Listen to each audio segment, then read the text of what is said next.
The following program is made possible by Wells Fargo. Wells Fargo, the next stage. The 2018 election brought to office an unprecedented number of women and minorities. In a special edition of our show, we talked to 4 newly elected city council members about the changing politics of the Peninsula. The game is politics, the game is on.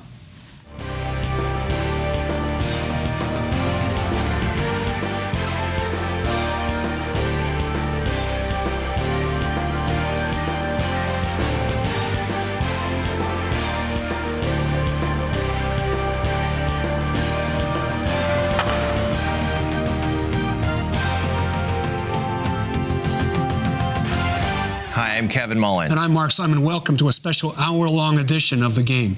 San Mateo County is growing ever more diverse, and economically, its ties to the technology industry are growing ever stronger. Reflecting those changes, the most recent elections meant an unprecedented number of minorities and women won election to their respective city councils and school boards. It means new leadership, a new generation of elected officials who will be seeking higher office, and it is a change in our political infrastructure that has just begun. To talk about these changing times, we are joined by 4 newly elected city council members. Giselle Hale from Redwood City. Welcome, Giselle. Thank you for being here. Mark Nagales from South San Francisco. Mark, welcome. Thank you. Drew Combs from Menlo Park. Thank you. And Richa Awasthi from Foster City. Yes. Yeah. Thank you both all for being here. Let's start with a real general question. We'll start with you, Richa. Why run for office? I have lived in Foster City for 15 years, and I've been very active in volunteering in my kids' school. And I also chaired Innovation Technology Advisory Committee with the city. And I consider being a council member as an extension of my public service efforts. I think it's very encouraging to use my skills to give back and shape the future of our city. Mark, how about you? So it was kind of a personal story for me. Like many people in San Mateo County, I was renting, and the rents were getting more and more expensive. And it got to a point where my wife and I actually had a serious conversation, and do we actually have to move away? And it was scary because I lived in South San Francisco, since the 2nd grade, and I loved my community.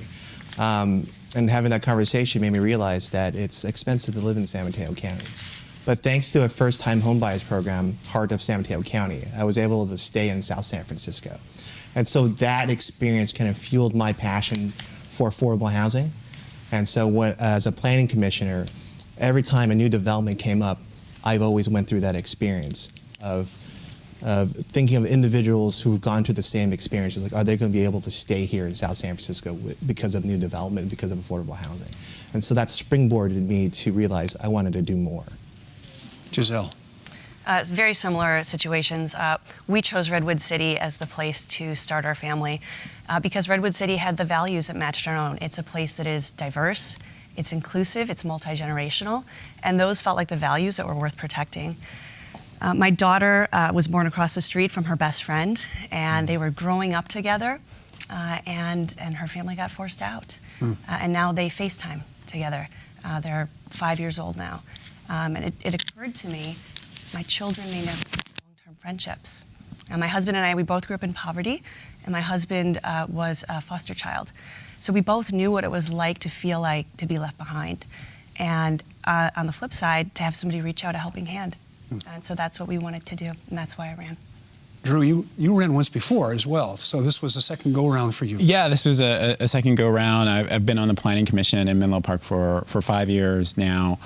For me, running was proactive and reactive, right? There were things that I definitely wanted to do and wanted to try, and part of that comes from being on the Planning Commission. I wanted to look at how the planning process for small lots, similar, I think, to what Giselle and Mark were talking about. There are a lot of families on smaller residential lots who were looking to expand, and it can be a pretty difficult process. And so I thought that there were things that the city could do to make that process more streamlined and efficient. And reactive, I was responding to what I thought was the absence of leadership in some respects, for some aspects of our city, whether it was how we were approaching our library infrastructure and what we were doing, how we were responding to cut-through traffic. Some of those things I thought were missing in the way the current council was responding to it. And so that also prompted me to get in the race this time. So I'm looking at 4 pretty young candidates here. And I'm curious, Mark, you talked about sort of the generational challenge and some of your cohorts leaving, and Giselle mentioned this too. Did you run as sort of generational change kind of candidates? Did you run as representative of the younger families in your community, say, or did you run more as a general candidate? And was that an advantage to be a younger person in that race, or how did you approach it? Other than walking precincts. I was just going to say that. I was going to say that for me, because I'm a naturally a high energy person, that I walked basically every day and knocked on doors and talked to everyone. But in terms of answering your question, I kind of looked at it both ways. You know, if I was elected, I would be the only city council member with 2 young children. And so I brought a different perspective to the city council and to some of those issues. And a lot of my friends, they had issues that I had concerns about in terms of affordable preschool, affordable childcare. You know, those are issues that I think everyone cares about, but it takes an individual who's gone through those issues to kind of advocate for it. So when I was campaigning, I talked a lot about those issues, and people really cared about it. But we also talked about affordable housing and traffic, all those issues everyone cares about. But specifically because I had a young family, I can talk to those issues. So. Yeah. I mean, very similar situation. You know, if you look at the demographics of Redwood City, the average age is actually 37, and the largest demographic is kids. Mm-hmm. Yet I didn't feel all those needs were being represented. We have a great council. I know they care about everybody in the community, but it's different when your entire paycheck is going to childcare. And that's the experience that I have, and that's the experience that many of us have. And so the urgency there to find new solutions and really push for the policies that'll help families is very real. I also ran as a general candidate. I was focused on housing, traffic, and schools. And people ask me, well, why schools? You're running for council, not school board. But again, I am the only council member in Redwood City with children that will be entering our school district. And if you've been following, Redwood City schools are going through a lot of challenges financially, and it's a real source of hurt for the community. What I learned through that process is that schools are a real source of pride. No matter what age, I would talk to 80-year-olds. They wanted to see good schools because it's a part of your legacy, is knowing that children in your community are going to be well educated. Yeah. Anybody else want to tackle this question? Yeah, so I would say very similar. So I'm representing professionals. So several families in Foster City, young families, you will say, with young kids, both spouses working. Mm-hmm. And they have extremely busy lifestyles, and their needs and their expectations from leadership are slightly different. While they expect the same basic things such as police, fire, safety aspects, but in terms of amenities, their expectations are different. So maybe they, as others have said, they expect a better after-school care program or tutoring opportunities. So as we all know, Bay Area is extremely competitive, both for parents in the professional worlds, but also for their children in schools, whether it's academically or other activities. So they're under this stress and pressure, and their expectations from local governance is different and more. So to be able to represent that is very motivating. It's not an easy challenge, but to bring that perspective, I think is valuable. The way Kevin characterized the question is, and we even did this in the introduction to the show, we described you as a new generation of leadership. Do you think that's fair, or is that a mantle you'd rather not have to spend a lot of time thinking about? Sure, I'll take it. I think another thing you guys mentioned at the beginning was sort of diversity, right? And there is also diversity of life stages, mm-hmm. and these positions, like historically, have attracted people who, because they're not obviously jobs that you're paid like a full salary for, and so they tend to attract people at a certain stage in their lives that doesn't represent people raising families. And so I did get, going out there canvassing, knocking on doors, people appreciated the idea of having someone on council who was at their stage of life, mm-hmm. or having that voice, even if they weren't at that stage of life, that they thought that it was important that you had someone who had a younger family, and just an understanding that those people didn't tend to be attracted to running for city council because of the obligation. So you were successful on your second try for office, right? So how was your campaign different? Did you change your message the second time around? Learn from that initial attempt that wasn't successful? How did you adjust? I think the big issue, and you know, I came fairly close. At least I like to think I came close the first time around. I think it was just a lot having to do with name recognition, right? I was just more of a known commodity, and the first time I ran, for a lot of people, I was in the city maybe 3 years at that point, 2 years, and so for a lot of people, I was just sort of still a bit of an X factor. And this second time around, you know, I had been on the planning commission for 4 more years, and so I was just more familiar, and I think that helped me a lot. That second time around, and just obviously doing something again, you can be a little bit more strategic about like where you devote resources, where you devote money, and I certainly think that definitely helped out the second time. So I didn't plan to ask this question, but as the political junkie in me wants to know, if somebody said, "Why were you successful?" How would you answer that question? An aunt from across the country says, "Hey, how did you pull this off? How did you do it?" Yeah. Well, I would say for me, it's an important question because for the three of you, it's the first time you ran for office. Yeah. You don't have a model to work from. And you It's more weren't successful a that way. long-established, well-established figure in the community. Drew had some benefit because he'd run before, but you were new, Yeah. and it's often a detriment in politics. So in San Mateo, we had an interesting set of new circumstances. And I think that, so for me, I calculate it's part circumstance, part message. You mean San Mateo County? Correct. Yeah. So a couple things happened. First of all, SB 415 had passed, which meant that all elections had to move to an even year. That meant you were going to have more voters, which would bring new diverse perspectives. Second was in San Mateo County, thanks to legislation from Kevin, we had an all mail-in ballot. That also meant more voter participation and reaching different parts of society that may not have normally voted. So that sort of created, I think, a set of circumstances that made this possible across the board. And then for me, I took that and said, you have to match that with a strategy where you're reaching everybody. And so I used everything. And in particular, I used a lot of social media so that I could create that personal connection with people in their news feeds. And I'll note, it is not just a way to reach young people. The people who watched my videos the most and the longest were over the age of 80. No. Wow. Wow. Well, they had the time. Because they don't have a lot in their news feed, and they have the time. Either one of you want to respond to that?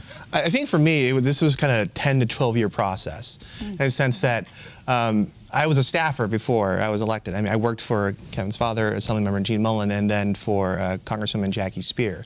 So I had that opportunity to kind of go out into my community and learn about issues and meet different individuals who had probably the same concerns that I did. But that also sparked my interest to do more in my community. Like I was on the Park and Rec Commission for like 7 to 8 years. And then I was appointed to the Planning Commission for 3 years. So I was building kind of this momentum moving forward to say, you know, I want to have the background and the experience before I jumped into this. And it helped me learn particular issues within South San Francisco that gave me kind of the leg up, I think, over some other candidates. Richa? So I would say social media, I was very active on Facebook, Instagram, and knocking on doors. So that was, I think, very rewarding for me, and I was able to reach out to the residents, and I could see directly how my message was resonating with them, how they were believing, and they found my approach and my style very honest and very able to relate with. So, Plus, you'd worked in the schools. You may be Right. new, but no one starts at zero. Right. Right. On that cheery note, we're going to take a quick break. Stick around. We'll be right back with 4 brand new members of city councils here on the Peninsula.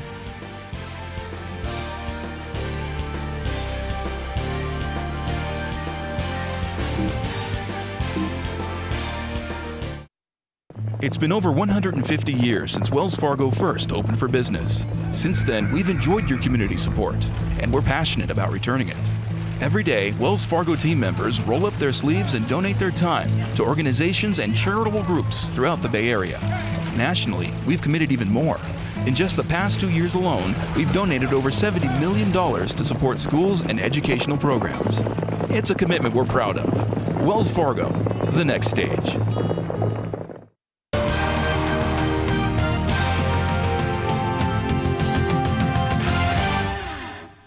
Welcome back to the game. I'm Mark Simon. He's Kevin Mullen. We're joined by 4 newly elected members of their respective city councils. Richa Awasthi from Foster City, Mark Nagales from South San Francisco, Giselle Hale from Redwood City, and Drew Combs from Menlo Park. Thank you all for being here.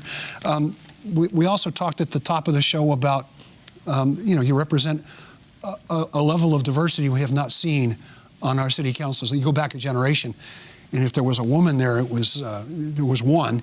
If there were a minority, there was usually one. But it was by and large middle-aged white guys, much like Kevin and me. Do you feel a particular responsibility or an obligation because you are representing an ethnic group that maybe hasn't been in power before, or a gender that has had to sort of fight its way into this position of authority? Who wants to take this one on first? Drew, why don't you take a shot at it? Sure. Since you were nodding in agreement while I was talking. First and foremost, I see my job as to represent my constituents, right, and to represent the people who elected me, and that's certainly my priority. For Menlo Park, we have, as I was mentioning earlier, a majority of women, and there are two minorities on it, and so this is something different than in the past. And the sense that is a beacon, I embrace, and I think that's great, and I think that's something that, as I'm talking to residents, they embrace too. But for me, the focus is always sort of representing my constituents. So for me in South San Francisco, our population is about 60,000, and 30% of that is Asian. If you look even deeper, a majority of that's Filipinos. And we have a very large Filipino population, but we've never had, in the 110 years of the city, we've never had Filipinos on the city council. And so we made history. We elected two, myself and Flora Nicholas. And so I feel there is, for me, some sort of responsibility, because I think it's my job, and I'm not speaking on behalf of my friends here, but to develop the bench, to make sure that there are more women, more minorities in public service. We can point them in a planning commission or a park and rec commission, so they can just start developing their skills, that maybe someday, you know what, I can do that, and having representation of the Filipino community. I remember when growing up, I never saw a person of color on the city council. And so the fact that we have three is a big deal, I think, in our community. Yeah. I want to say that I think it's also a shared responsibility. It's the candidate, but it's also the council that you join. I heard this great quote the other day. Diversity is getting invited to the party, and inclusion is being asked to dance. And so now that we're all in these positions, how will we leverage these unique perspectives? Will we get invited to the special boards, and get a seat at the table there? Will we be, called upon to co-author legislation? That's where the real work happens, and I think that's where we can really see what's possible with diverse representation. Yeah. Yeah, and I agree with all of you. I think that I represent all of the residents, and I think it's very exciting that minorities historically who have not been involved are now kind of feeling that they have the expertise, qualifications, interest, and they are now willing to devote their time in public service and politics. In terms of women candidates, last year we saw women made strides to achieve equality in several fields, including politics and public service. And there are several studies and several anecdotal evidences that suggest that inclusion of women, and if they are in the decision-making and leadership role, that is better for the companies, that is better for society. So I hope that that trend will continue. In 2019, we'll see more women and more minorities overcoming the barriers, whether they are real or perceived, to continue to represent all segments of society, because that's what expands the conversation, that brings multiple perspectives to the table. So in order to win, of course, you have to run. You have to choose to be a candidate before you can be successful. There were record numbers of women in particular running for Congress, running on the national level. So there was a ton of energy just in the political system generally with regard to women, and more diversity generally among the candidate pool. Do you think any of that, the national trends, any of that filtered down to what was happening on the local level here in San Mateo County, was that translatable to what was happening here locally in some of our races? 100%. We, I believe, have the pink wave. We have Donald Trump to thank for the pink wave. You know, a lot of women, I think, were emboldened. They realized if this was possible, if that was a possible outcome, why can't I run for a city council race? Why can't I run for Congress? You mean we're all thinking, if he can win, anybody can win? You took the words out of my mouth. but also the potential loss for our gender and what we were seeing. I mean, I was knocking on doors the weekend of the Kavanaugh trial. And when women came to the door, they were so angry that they would look at me and just say, I'm voting for you. We've got to change. This is not okay. And they do see it as it starts at the local level and it moves up. Yeah, Anna Ashu jokes that she won in 1992, which was the last year of the woman. And she says they only gave us a year. And so this year, you know, we had a second major year, and I hope that these aren't just 2 data points. I hope that this is a trend line that keeps us pushing towards equality. Yeah, there's no question that the number of women in office declined after '92, especially in the California legislature. You were nodding vigorously when you talked about. She was. No, I completely agree. So, same years. sentiments, and which is exactly what I said earlier. So we saw a great shift and great progress made last year, and I hope that will continue. Yeah. So what does all this mean? What does diversity mean? Does it mean you lead differently? Does it mean you bring, certainly you're going to bring, we've been talking about bringing a different perspective, but in the practical application of the work you have to do, you know, in the first huge stack of reports you had to review, you know, there's a generally accepted, without stereotyping, that women lead differently than men, that women being at the table changes how the whole conversation takes place. Is that your experience? Is that your expectation, that you're going to bring something to this that wasn't there before just by virtue of your own background? Let's go with Mark first, since he's looking at everybody else. I mean, for me, diversity means inclusion. Mm-hmm. I mean, from all different cultural, socioeconomic, religion, having different ideas and thoughts about progress, to me, that's what diversity means to me. In South San Francisco, we have a Cultural Arts Commission that really does a great job. They highlight the different cultures in South San Francisco. A few months ago, we had an event celebrating Day of the Dead, and it brought so many people out just to celebrate the Mexican culture and heritage. And it was great to see that there are all these different ethnicities, different age groups to come and learn about the different cultures. I mean, for me, it's important as a council member to listen to all sides. And I think that's really important moving forward. Anybody else? Yeah, I would just say, I don't think I necessarily lead differently, but obviously when I come to a table, I come with all of my life experiences, and certainly part of that experience is being an African-American man. And so I do think that there is value in that when you bring, you know, your experience to that table. The leadership, I think, is at its core the same, right? Representing your constituents, making sure that they are heard and you understand what they want, and if there is some difference, making sure that they understand where you're coming from. Mm-hmm. Anybody else? Giselle, you always have something to say. Yeah, I mean, I would say that, you know, similar, you bring your whole self to a role. And there is also a lot of data that shows that diverse perspectives create better outcomes, right? Because you're looking at the problem a number of different ways. So I think it seasons the perspective. It's going to lead to something better. In Redwood City, diversity is, if you walked up to somebody on the street and you just said, what do you love about Redwood City? Chances are good they would say diversity. So it's a prized value in our community. And so having that show up in your leadership, that just makes sense. Yeah. That's just good. One of the things I've observed over years when somebody is elected to office from an ethnic group, Asians, there's the whole Asian community sort of rallies around that person. There is a level of expectation, or at least pride, that you see. Has that been your experience, Mark? Yeah, let me touch upon that. Because we've never had a Filipino elected in South San Francisco, and there's a large population. In Westboro, when I was knocking on doors, I would say who I am, what I stood for. And if it was a Filipino person knocking on at the door, they would say, I'm going to vote for you because you're Filipino. And I would look at the sheet and I realized this person was a Republican, this person was a Democrat, this person was independent. And it was a sense of pride for them to see one of their own on the city council to say, hey, that's one of us. If he can do it, anyone else can do it. And so it was a sense of pride for our community. And does this open the door now? We talked a little bit about what happened in '92, is we had a high watermark of women elected, and then it fell back. There's the concern, a lot of people who were involved in '92 who are worried it's going to be undone again.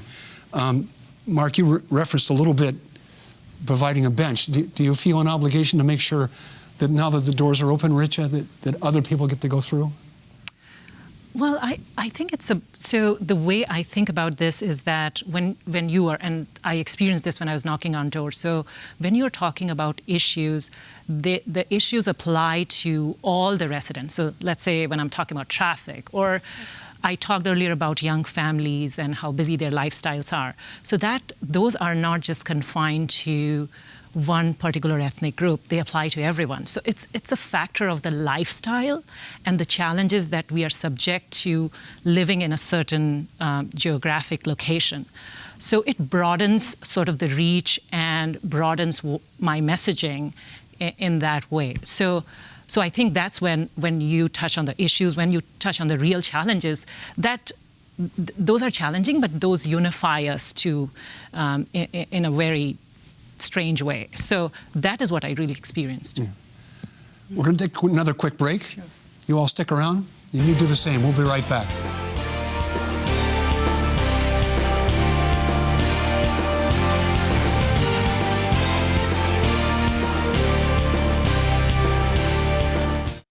It's been over 150 years since Wells Fargo first opened for business. Since then, we've enjoyed your community support, and we're passionate about returning it. Every day, Wells Fargo team members roll up their sleeves and donate their time to organizations and charitable groups throughout the Bay Area. Nationally, we've committed even more. In just the past 2 years alone, we've donated over $70 million to support schools and educational programs. It's a commitment we're proud of. Wells Fargo, the next stage.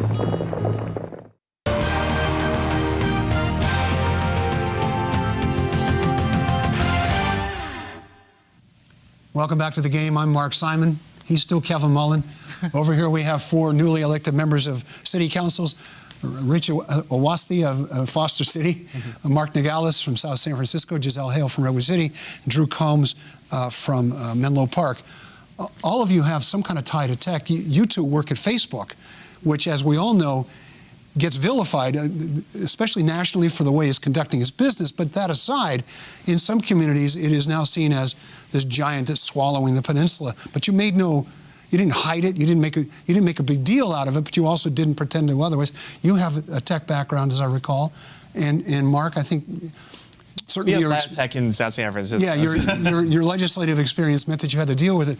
So, is that also a reflection of a changing community that more and more people are going to have ties to tech? And what does that mean? Does it mean anything in particular when you're trying to serve on a city council, Drew? Well, I mean, in Menlo Park, obviously, Facebook is headquartered in Menlo Park, so it was a relevant issue during the campaign. Me and I have to recuse myself from Facebook Matters. So it was an academic, and it was something that I got asked about a lot. And my response was that the city council position and what we're being tasked with on a daily basis is much more than Facebook Matters, and I would go through all of the things that don't touch or involve Facebook at all that were important to me, and those were things that were important to the residents.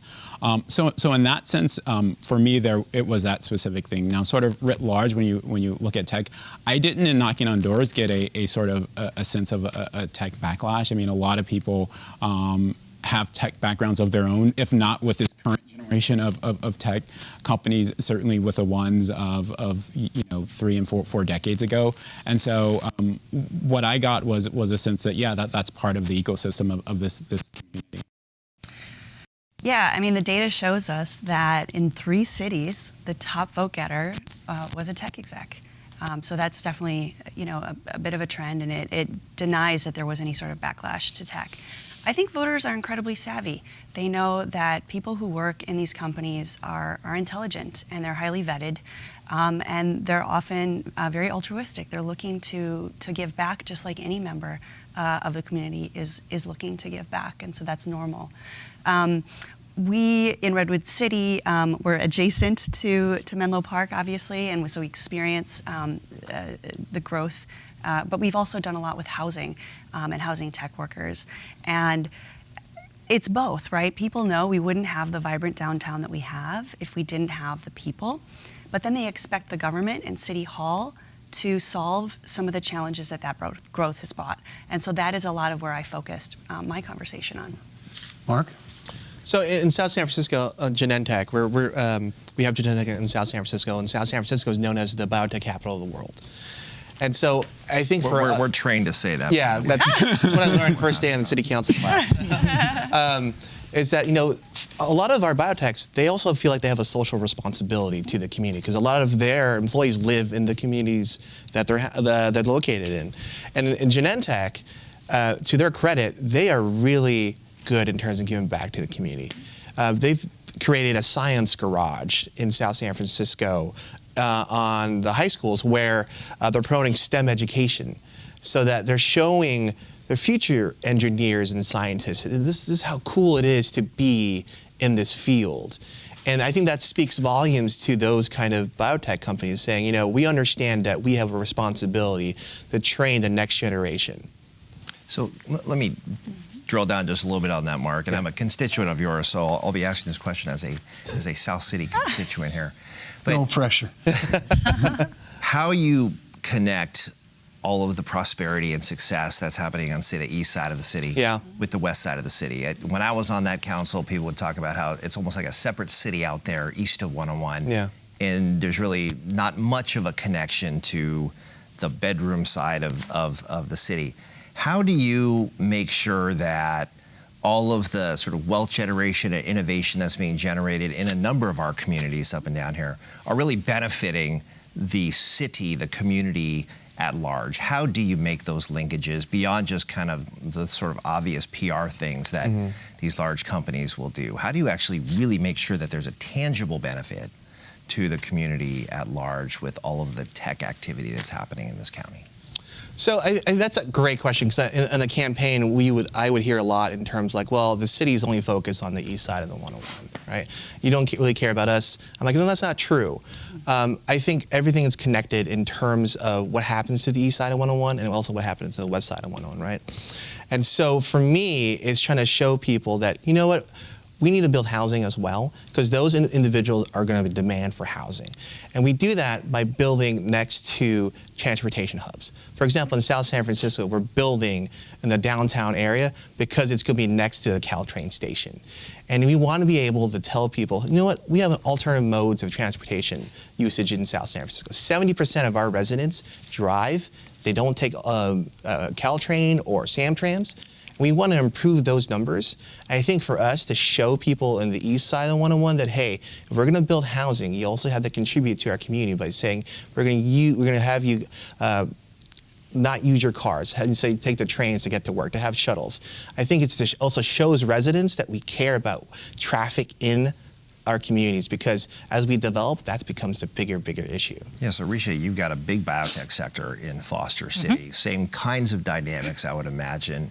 What do you have to add to that in terms of really how you integrate some of that work being done out there to the larger benefit of the community? Yeah, and I think it adds to the skill sets and of the leaders, especially if they are representing those industries and often challenged and forced to come up with creative solutions, leveraging technology, if you will. We see several trends in that of benefits that technology is bringing. So, for example, the benefits that earlier were available to sort of affluent or elite class, technology is bringing them to sort of lower end people. So, you know, we say that like chauffeur-driven cars were an affluent benefits earlier. with technology, Uber can now offer kind of the similar benefits to a lower class.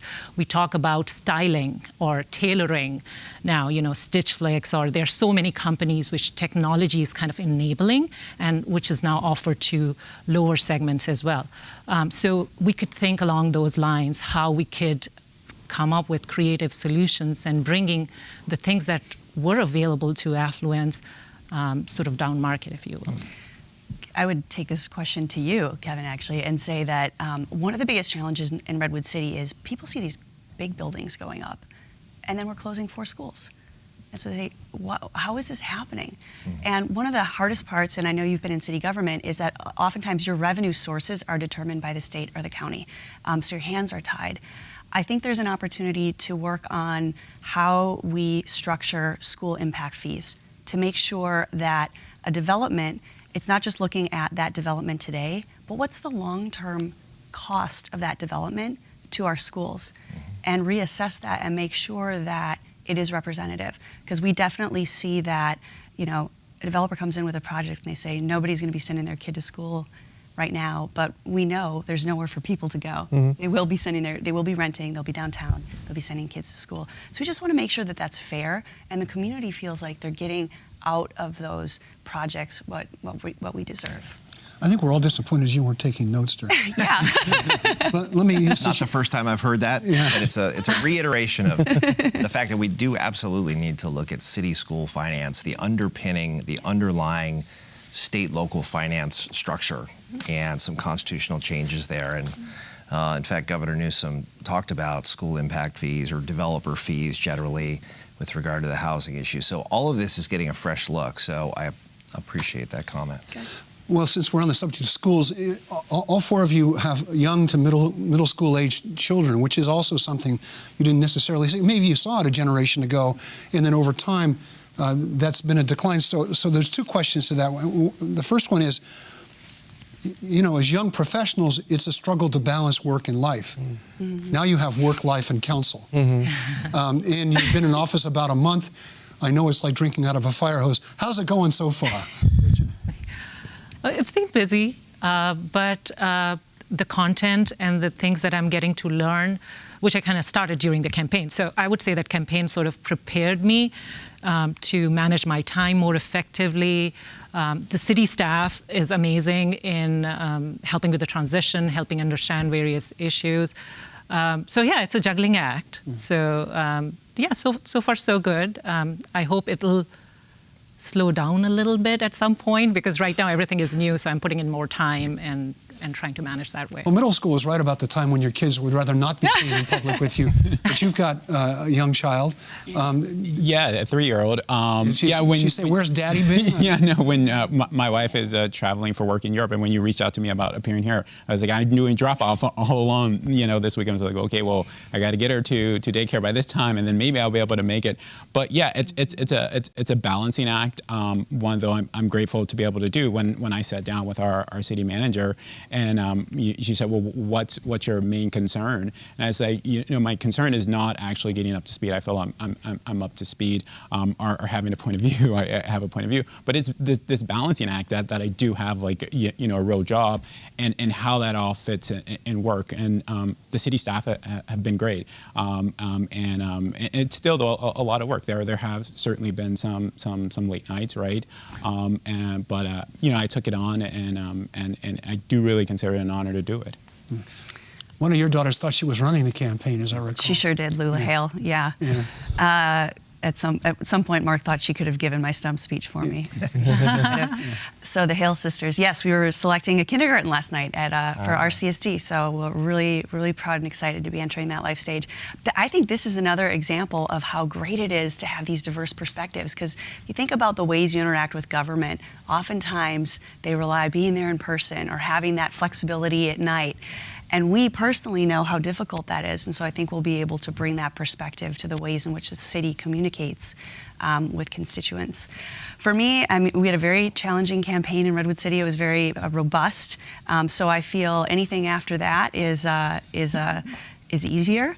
Robust is always such an interesting word. I have to give a public shout out to Brian Hale, my husband, who was really, I mean, almost like a single dad towards the end, making sure that everything was good with the girls, and supporting me, and continues to support me through this. So it's we all have help. I'm sure we all have somebody who's helping us in our lives. Do your kids look at the TV and say goodnight to you on a city council night? They kind of just ignore all the stuff that I do in the city council. Like, that's just dad being dad, right? So, but I couldn't have done this without my wife. The conversation that I had with her was, this is something I want to do, but I'm not going to do this without your support. And she looked at me and she said, I think you should run because the city needs you. They just don't know it yet.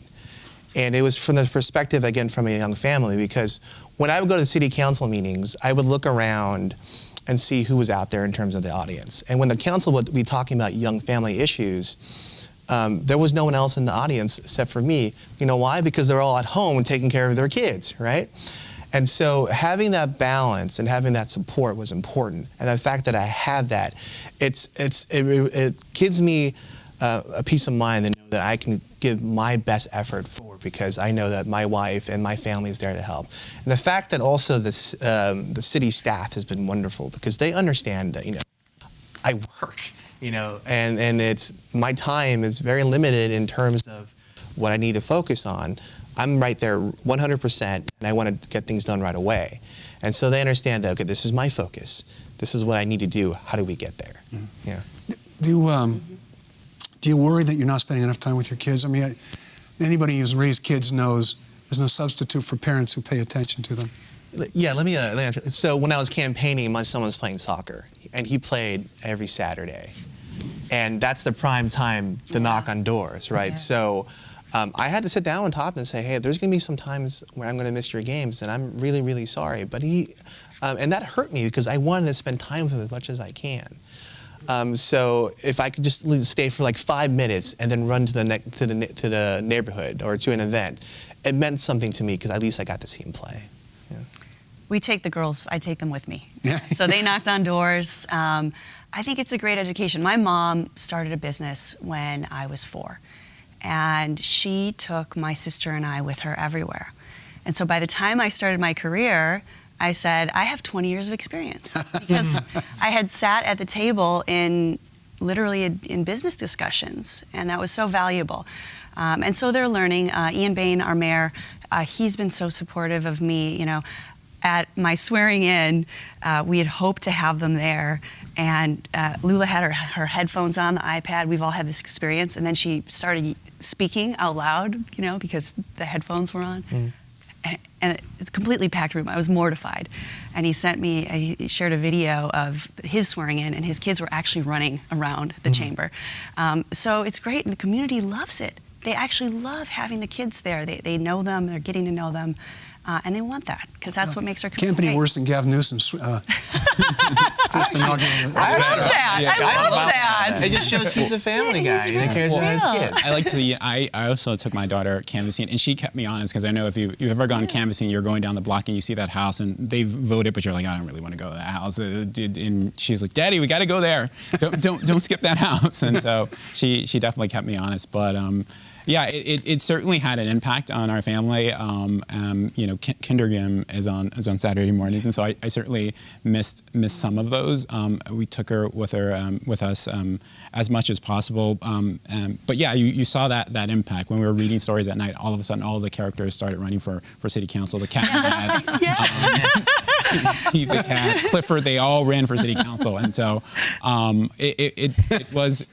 it was trying at times, but I think a great moment for us. It would be interesting to campaign with Clifford the big red dog. Yeah, I know. also your kids seeing your campaign signs all over town. That was it was a game for them. Yeah, another Drew Combs sign. One of the best things about middle schoolers, I have twins, middle school.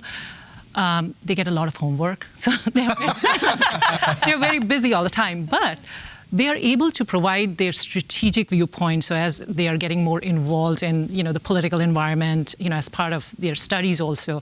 So they were providing a lot of input as I was strategizing and all that. So they were contributing a lot in decision making. They were tracking and following and understanding my position on various topics and providing great input. And even the city council meeting, so they were excited and they watched like a couple in the beginning, and they had point of view on certain topics, which I was amazed, and I was like, what a great example. And during my campaign, they also they got encouraged and they ran for student council elections. And like there was a point where 3 of us were running for something, and we were telling my husband, no pressure.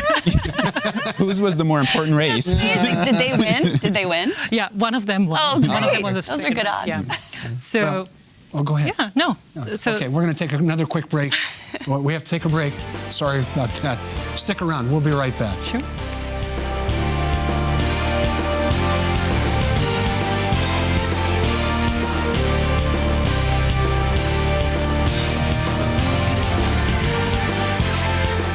It's been over 150 years since Wells Fargo first opened for business. Since then, we've enjoyed your community support, and we're passionate about returning it.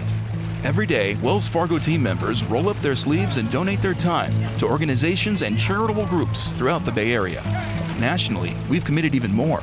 In just the past 2 years alone, we've donated over $70 million to support schools and educational programs. It's a commitment we're proud of. Wells Fargo, the next stage.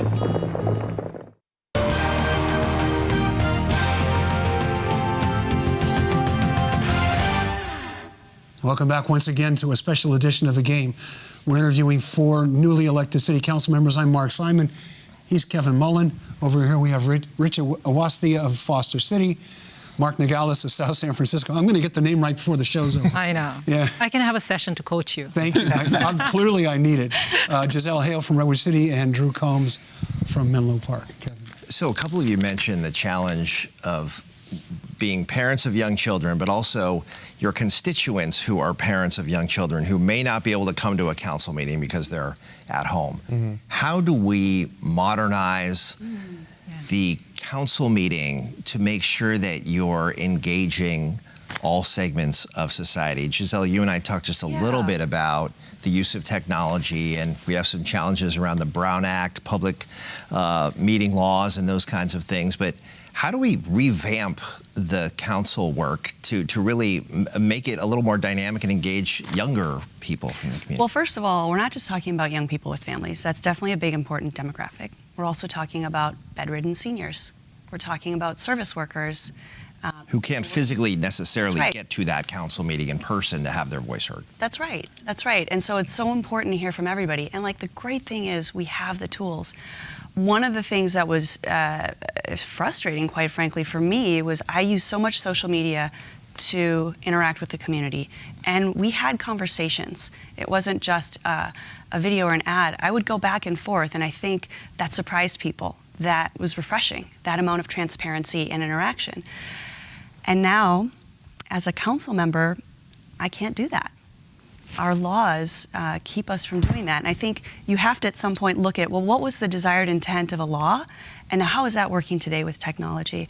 So I personally have several ideas for how we could modernize, make it possible to do that, and would be very hopeful to work together with some folks in Sacramento to make that happen. To clarify a little bit, the public laws, essentially their orientation is don't conduct public business in private. Correct. And so that does put some restrictions on how much you can interact with somebody, especially on an issue that's going to come before the council.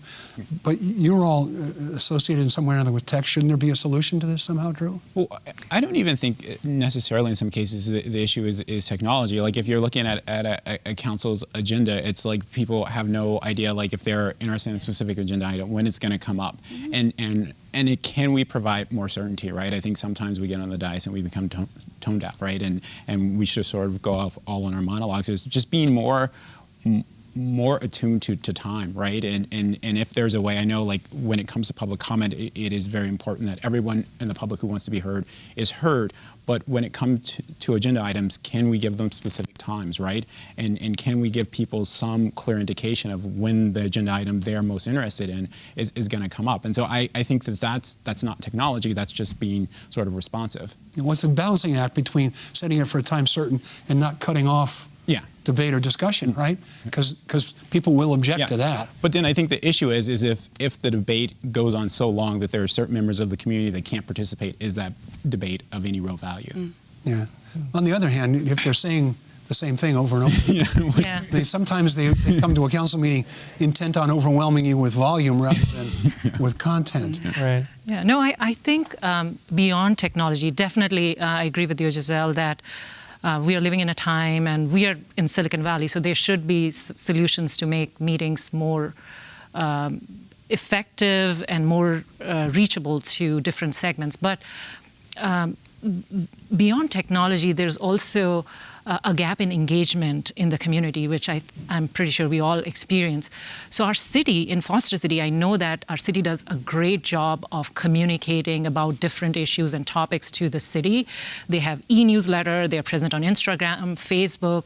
There are a variety of ways. And we share council recap very diligently, but we don't have a number of our residents engaged and involved. So I understand that not one single channel would be right for all the residents, but I see genuine efforts made in that direction. But I don't yet know what the silver bullet is to reach out to all different segments, because I think it comes down to the engagement and interest from the community, and it's about feeling the responsibility of being on top of several issues. So not all we cannot expect all the residents to know about the issues at a deeper level, as deep as we all know, but if they're educated and if they're aware, it makes the job of city council and city staff so much more easier. Well, and the fact is you spent the whole campaign trying to reach as broad a base of people as possible. Right. And you've heard from a wide range of the community. Now you're on the council, and that perspective is very narrow, that you're only hearing, by and large, from people largely who are unhappy. And so how do you also make sure, it's one of the eternal questions, it may be that there are 500 people in your council chambers opposed to this project, Right. but they may be the entire group of people in the city who are opposed to it, and everybody else is fine with it. Is there a new way to balance that, or is it? I think for one of the things I want our city council to be is proactive than reactive. And one of the ideas that I thought is, we don't actually have to have the city council meeting at City Hall. We can actually take City Hall on the road, you might say.